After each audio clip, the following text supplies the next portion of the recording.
चलिए दोस्तों, वीडियो के लिए शुरुआत करती हूँ, अंत तक बने रहें। हम सबके जीवन में एक सवाल बार बार आता है, आगे क्या होगा, आगे क्या होगा। इसी सवाल से हम डरते हैं, परेशान होते हैं और हमारी नींद भी छीन लेता है ये सवाल। हमारी सारी उम्मीदें भी छीन लेता है। हम भविष्य के बोझ को आज ही अपने सांसों पर रख लेते हैं और हम अपना वर्तमान जीना भूल जाते हैं दोस्त। इसी क्षण भगवद गीता हमें सरल और एक गहरा संदेश देती है। छोड़ना सीखो, जो होगा देखा जाएगा। अर्जुन की तरह हम भी डरे हुए हैं। अर्जुन उस वक्त कुरुक्षेत्र में डरा हुआ था, वैसे ही अभी हम अपनी ज़िंदगी में डरे हुए हैं। अर्जुन के हाथ में धनुष था, लेकिन मन काँप रहा था। भविष्य का डर था, परिणाम की चिंता थी, हार जीत का भय था। सब कुछ उसे तोड़ रहा था अंदर से। तभी श्री कृष्ण ने कहा, कर्मण्येवाधिकारस्ते मा फलेषु कदाचन। अर्थात दोस्तों, तुम्हारा अधिकार केवल कर्म पर है, फल पर नहीं। यही से छोड़ना शुरू होता है। छोड़ने का अर्थ हार मानना नहीं होता। छोड़ने का मतलब सब कुछ छोड़ना नहीं होता। अक्सर लोग समझते हैं कि छोड़ने का मतलब कमज़ोरी होती है, लेकिन गीता कहती है छोड़ना सबसे बड़ी ताकत होती है हमारी। छोड़ना मतलब फल की चिंता छोड़ना, लोगों की राय छोड़ना, हर चीज़ पर नियंत्रण की जीत छोड़ना। हम क्या करते हैं, हमारी ज़िंदगी हमारे नियंत्रण में रहनी चाहिए, ये सोच रख कर चलते हैं। सामने वाला भी हमारे हिसाब से चले, ये सोच रख कर चलते हैं। भविष्य भी हमारे हिसाब से चले, ये सोच कर हम चलते हैं। ये सब कुछ गलत है। हम नियंत्रण नहीं कर सकते। जो नियंत्रण करना चाहता है, सबसे ज़्यादा दुखी वही होता है इस दुनिया में। इसलिए कहती हूँ, जिद करना छोड़ दो और पूरे मन से अपने कर्म में उतर जाओ। हम रिश्ते पकड़ना चाहते हैं, परिस्थिति पकड़ना चाहते हैं, लोगों का व्यवहार पकड़ना चाहते हैं, लेकिन जीवन नदी की तरह होता है दोस्त। अगर मुट्ठी कसोगे तो पानी बह जाएगा। अगर मुट्ठी कसोगे तो पानी बह जाएगा। अगर हथेली खोलोगे तो शांति मिलेगी। गीता कहती है, जो हमारे वश में है ही नहीं, उसका लालच क्यों, उसे छोड़ देना ही बेहतर होगा। जो होगा देखा जाएगा, यह लापरवाह नहीं, विश्वास है कि यह वाक्य भागने का नहीं, बल्कि ईश्वर पर भरोसे का प्रतीक है। आप इन सब बातों से परे होकर अगर पूरी ईमानदारी से प्रयास करें, तो परिणाम ईश्वर पर छोड़ दो, तो मन बहुत हल्का हो जाएगा। देखना दोस्तों, करके देखना। श्री कृष्ण कहते हैं, योगस्थ कुरु कर्माणि, मतलब योग में स्थिति होकर धर्म करो, योग में स्थिति होकर कर्म करो। योग यानी संतुलन, न अति आसक्ति न अति भय। चिंता क्यों आती है?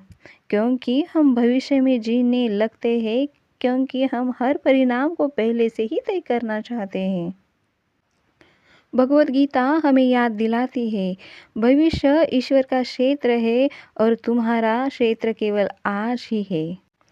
भगवद गीता हमें याद दिलाती है, भविष्य ईश्वर का क्षेत्र है और हमारा आज का केवल क्षेत्र है। जो आज मेहनत करेगा, आज की सच्चाई और आज के साहस पर निर्भर करता है दोस्तों। आपके मन में सवाल आता होगा कि छोड़ने से क्या होगा? सब अर्थहीन हो जाएगा। लेकिन दोस्तों, छोड़ने से सब कुछ मिलता है। जब आप छोड़ना सीखते हैं, तो मन शांत होता है, निर्णय स्पष्ट होते हैं। निर्णय करने में आपको डर नहीं लगता। मन शांत होता है दोस्तों, निर्णय स्पष्ट होते हैं और डर कमज़ोर पड़ता है और आत्मविश्वास आपके अंदर लौटता है। वो आत्मविश्वास का जो सुकून है ना, वो कहीं नहीं मिलता। और सबसे बड़ी बात दोस्तों, आप जीवन से जुड़ जाते हैं। जीवन युद्ध है, लेकिन अकेले नहीं। अर्जुन अकेला नहीं था, उसके साथ कृष्ण थे। आज भी जब तुम टूटे हो, उलझे हो, डरे हो, तो कृष्ण तुम्हारे भीतर ही है दोस्तों। आपके अंदर सब कुछ बिखरा होता है, तब आपको एक हल्की सी आवाज़ सुनाई देती है, लेकिन आप उस पर ध्यान नहीं देते। वो श्रीश वो अपने श्री कृष्ण कहते हैं, आपके भीतर ही है, जो आपको रास्ता दिखाने की कोशिश कर रहे होते हैं। उन्हें सुनिए दोस्तों। अंदर से एक आवाज़ आती है, उसे पहचानो और श्री कृष्ण आपसे कहना चाहते हैं, जब कुछ समझ में न आए तो सिर्फ कर्म कर, फल मैं संभाल लूँगा। रास्ता मैं दिखाऊँगा, तो सिर्फ चल उस रास्ते पर।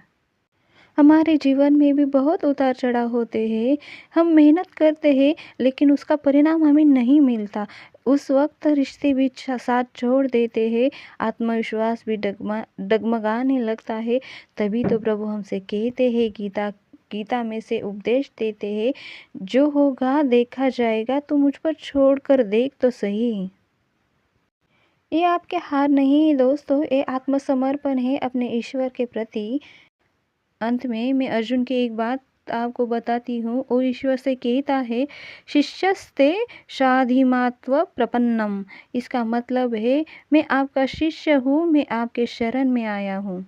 तभी उसका जीवन बदला। वैसे ही तुम ईश्वर से कहना कि मैं अपना पूरा प्रयास करूँगा, बाकी आप संभाल लेना माधव। तभी चमत्कार शुरू होगा। जीवन को बहुत कसकर मत पकड़ो, डर को निर्णय मत बनाने दो। भविष्य की चिंता में वर्तमान मत खो, छोड़ना सीखिए। जो बीता हुआ कल है, अनियंत्रित जो वस्तुएं है, अनावश्यक वस्तुएं है, उसे छोड़ना सीखिए और विश्वास रखिए, जो होगा वह अच्छा ही होगा। और अगर अच्छा नहीं लग रहा तो समझ लो, वह अंत नहीं है। यही भगवत गीता का सार है। अगर मेरे इस वीडियो से थोड़ी सी भी आप में बदलाव आ जाए, तो मेरे विचार सही दिशा में जा रहे हैं, यही मैं कहूँगी अंत में। और इसलिए एक लाइक और सब्सक्राइब करना भूलना मत दोस्तों। धन्यवाद।